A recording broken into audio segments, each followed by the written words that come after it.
kalau memang mau cara bodoh-bodohan, ada satu negara Skandinavia itu kan, Iya. dia tidak pakai Pancasila, Iya. dia mungkin tidak mengenal Tuhan juga, tapi dia mengukur prinsip-prinsip kemanusiaan itu dengan unsur kesetaraan. Assalamualaikum warahmatullahi. Waalaikumsalam warahmatullahi Gimana kabar, Bang? wabarakatuh. Sehat. Sehat selalu ya. Hari-hari terakhir ini gimana keadaan? Ya keadaan bagus-bagus saja. Kita Bagus dari saja. kebun ke kebun sekarang. Ada 4 pesantren yang kita kunjungi, khususnya lagi tanam saca ici. Apa itu saja? Saca ici ya kacang-kacangan yang omeganya itu dahsyat sekali, 3 kali lipat dari ikan salmon dan banyak vitamin-vitamin. Hasil risetnya nanti kita bisa kirim. Oh gitu ya.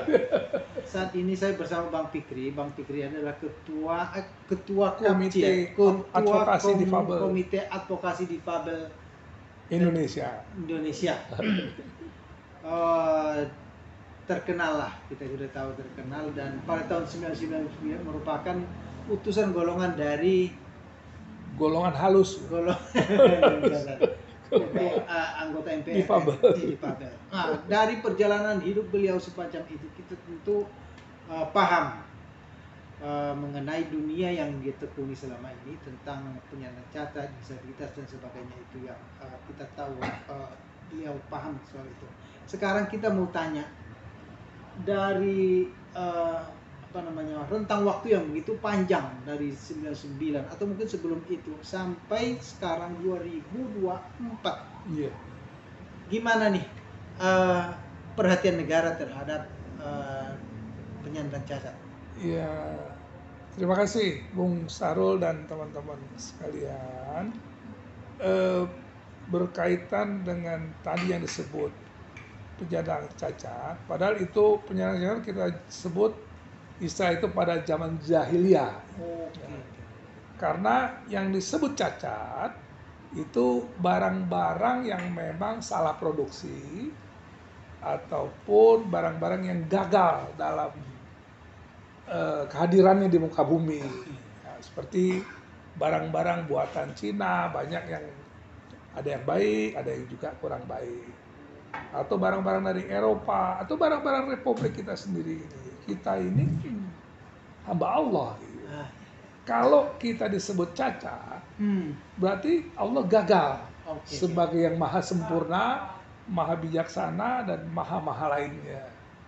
Gimana kita sebut hamba Allah yang mengalami kecacatan? Jadi dengan penyebutan cacat itu, barangkali istilah kasarnya kita melakukan proses pencacatan terhadap Allah. Jadi saya mohon maaf Bang ya, itu sebenarnya lebih pada untuk memudahkan pemirsa ini. Ya sekalian edukasi juga. Edukasi untuk saya. Betul. Jadi setelah kita mengalami beberapa kali pertemuan di Jogja, di Jakarta, Bandung dan sebagainya, ada satu konferensi di India, tahunnya tahun 90-an lah kira-kira gitu. Kita dari Indonesia mengusulkan bahwa istilah-istilah kecacatan itu, internasional bilang disabilitas. Disabilitas juga masih ada problem karena ada yang ada yang kurang, ada disable. Sementara Allah produk kita ini tidak ada ya. Jadi kita bilang kita menyebutkan diri sebagai difabel, different ability people, orang yang berbeda kemampuan. Jadi kalau istilah difabel lebih pas ya? Lebih pas. Contoh kasus ya, contoh kasus. Antum punya jempol. Ada. Jempolnya ini kan sama orang lain beda nggak? Beda. Setiap penduduk di Indonesia kan jempol. Baru urusan jempol, belum urusan jantung, hawa nafsu, ciptaan.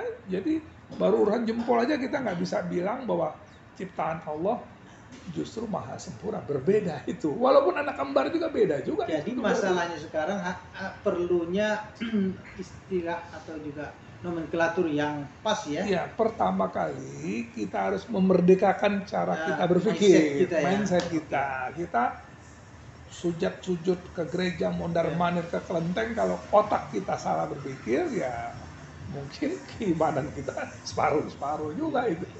Jadi saya pikir itu penjelasan kami tentang difabel. Berkali-kali kita protes dan segala macam, juga yang namanya pemerintah nggak menganggapnya itu. Akhirnya setelah reformasi ini kita berhasil menduduki Departemen Sosial waktu itu. Oke. Baru 2-3 tahun itu ada beberapa dirjennya menyadari istilah-istilah itu. Dia datang, apa ini yang kita mesti lakukan? Ya Anda mesti memerdekakan berpikir. Lalu ada perdebatan-perdebatan.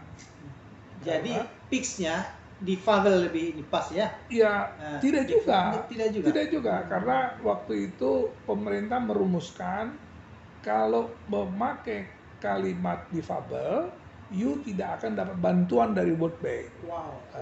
Jadi istilah disabilitas itu adalah istilah internasional karena bahasa Inggris. Itu ya. Jadi kita nggak masalah, you mau bantu nggak bantu, bukan. Kita dibantu sama Allah. Banyak orang yang hidupnya karena Allah stabil-stabil aja. Coba bayangkan tukang becak di Solo itu, walaupun presidennya berkali-kali diganti dari orang Solo, ya tetap aja dia jadi tukang becak gitu. Dan dia bisa hidup dengan istri 1, istri 2, damai-damai aja. Begitu juga tukang delman di mana-mana. Ya sekarang tukang bajai lah. Paling yang dia anggap bikin pusing, dia harus memperpanjang STNK, lebih pusing lagi itu. Ini merdeka lagi. Saya pikir kita hidup tidak tergantung pada orang asing. Nah, sekarang perhatian pemerintah atau perhatian negara terhadap difabel. Kalau perhatian pemerintah mau tidak mau, pemerintah harus punya konsekuensi itu. Karena kan di mata dunia ini disebut negara maju Ya. kalau memang mereka punya tahanan politiknya sedikit, jumlah difabelnya sedikit, begitu juga orang stunting gitu. Stunting, negara turut berperan dalam proses difabilitas. Kenapa anggaran-anggaran pangan dikorupsi, kok hasilnya apa? Jadi stunting, lapar rakyat itu. Jadi faktor-faktor selain kita juga terlambat divaksin sama virus polio, virus lain-lain, juga negara turut bertanggung jawab atas proses semakin meningkatnya difabilitas. Secara perundang-undangan sudah bagus, karena belum lama ini udah hampir 2-3 tahun lahir fikih untuk difabel. Bagaimana teman-teman yang paraplegia itu, yang tulang ekornya rusak, dia selalu pipis terus, dia kan pakai pampers. Bukan pampers lah, pakai urinnya keluar. Oke. Bagaimana dia mau ngambil wudhu? Wudhu kan mesti bersih. Maka ada disemangati oleh teman-teman NU, terutama juga Muhammadiyah. Cuman sekarang hanya tumpukan kitab suci aja itu di perpustakaan mereka. Aplikasinya wallahu alam, tergantung etos kerja. Ini sebenarnya ada buku bagus juga ini, kumpulan Undang-Undang Republik Indonesia nomor 8 tahun 2016 tentang penyandang disabilitas. Di sini masih nomenklatur disabilitas Masih, ya. masalah disabilitas ini dulu kami disuruh bikin musyawarah lah, kongres, ada 11 organisasi, kami berkumpul termasuk saya. Di antara 11 itu 7 menyatakan istilah seperti ini menjadi difabel. Lalu yang 4 orang itu secara sembunyi-sembunyi melakukan pendekatan kepada pemerintah, khususnya waktu itu wapresnya Pak Yusuf Kala. Oke. Orang ini tokoh cukup besar, anggota Komnas HAM, melobi Pak Yusuf, udahlah apa maunya kalian, kalau kalian udah setuju barang itu kami buatlah peraturannya. Tiba-tiba muncullah disabilitas. Dulu ada difabel, ada penyandang khusus, segala macam lah, tapi bagi kami nggak problem. Apapun istilahnya, mau hantu kayak anak hantu sekalipun, kalau memang apresiasinya equal, maksudnya ada kesetaraan, kami pikir itu sebuah kemajuan. Tapi kalau Apa yang paling esensial dari undang-undang itu? undang-undang ini yang paling esensial adalah tentang kesetaraan untuk tenaga kerja. Ada kuota itu. Ada kuota di tenaganya. Ah, Oke, oke. jadi kami ya itu pun bagi teman-teman yang kritis. Hmm. Kalau teman-teman nggak kritis, ya sama aja. Ya dia akan terbelenggu. Maka dari itu problematikanya ketika kesempatan itu ada, kami dikaitkan dengan pendidikan maksudnya. Pendidikan. Rata-rata kan teman-teman difabel itu di samping dia mengalami berbeda kemampuan, tapi akses menuju tempat sekolah minim, tempat ibadah mungkin bisa kita hitung dengan jari yang ada di DKI ini yang akses. Ya, ya. Lalu kami melakukan kritisi juga. Saya temuin beberapa imam masjid, kenapa sih masjid ini masih bertangga-tangga gitu? Wah ini begini budaya siapa? Saya pikir saya banyak foto-foto di negara Timur Tengah tidak bertangga-tangga. Lalu apa menurut kalian? Inilah gagalnya berpikir tentang konstruksi Islam, bahwa yang mempengaruhi ini pola budaya kita pada masyarakat Hindu. Pak Hindu kan banyak candi-candi itu, mana ada candi yang rata? Teman-teman kami dari kalangan Hindu juga problem juga, gimana kursi roda naik ke sana? Untung surga nggak pakai tangga-tangga. Allah memberi rekomendasi nggak pakai tangga kalau mau masuk surga atau ke neraka. Jadi nggak sulit yang pakai kursi roda itu kan. Jadi ini pengaruh. Tidak hanya itu, di antara kita masyarakat Indonesia ini menganggap dua tentang difabilitas itu. Yang pertama dianggap itu barang suci, jadi mesti dijaga.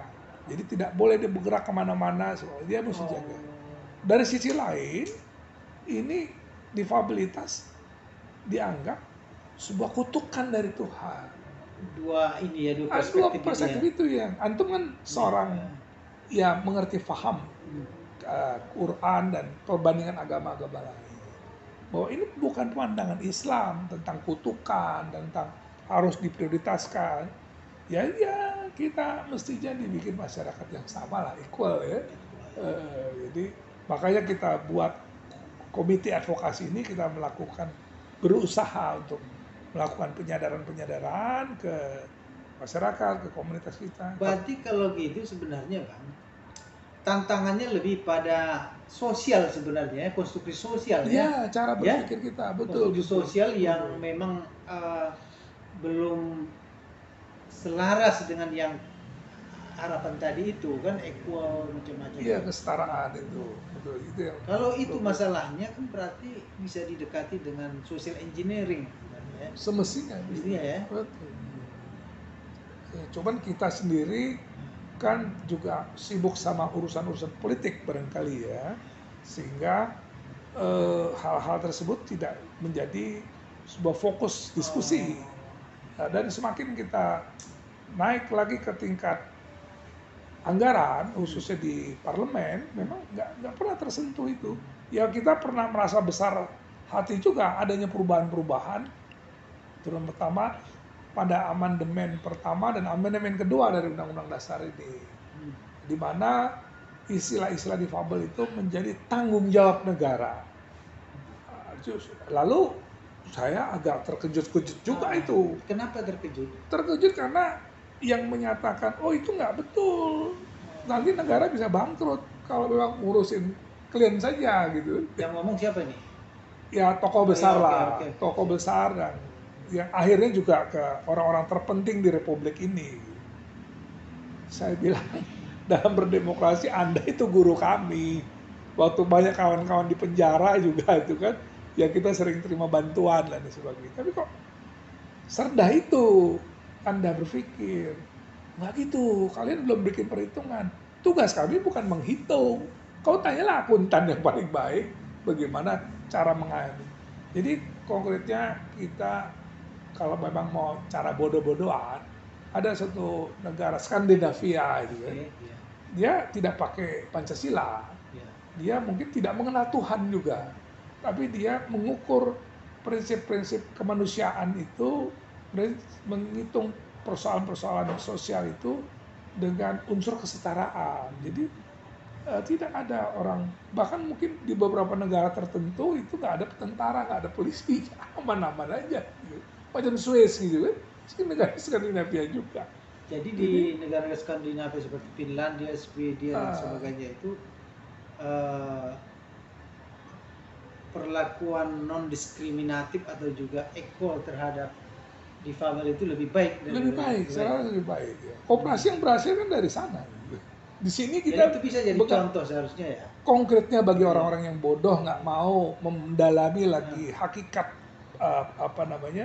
kebudayaan kita, tinggal jiplak saja yang selesai. Aja kan diadopsi kan. Nah, cuman persoalannya zaman Orde Baru itu kita selalu diidentifikasikan sebagai penyandang masyarakat sosial. Padahal salah apa kita di persoalan soal kita lahir dari ibu kita yang paling baik dan paling benar, lalu kok kita yang disalahkan? Ya. Dan parahnya lagi, setiap kegiatan-kegiatan itu ya ujung-ujungnya ada korupsi di mana-mana. Rata-rata itu kalau teman-teman di panti kalau dapat 1 rupiah, setengah rupiahnya sudah hilang.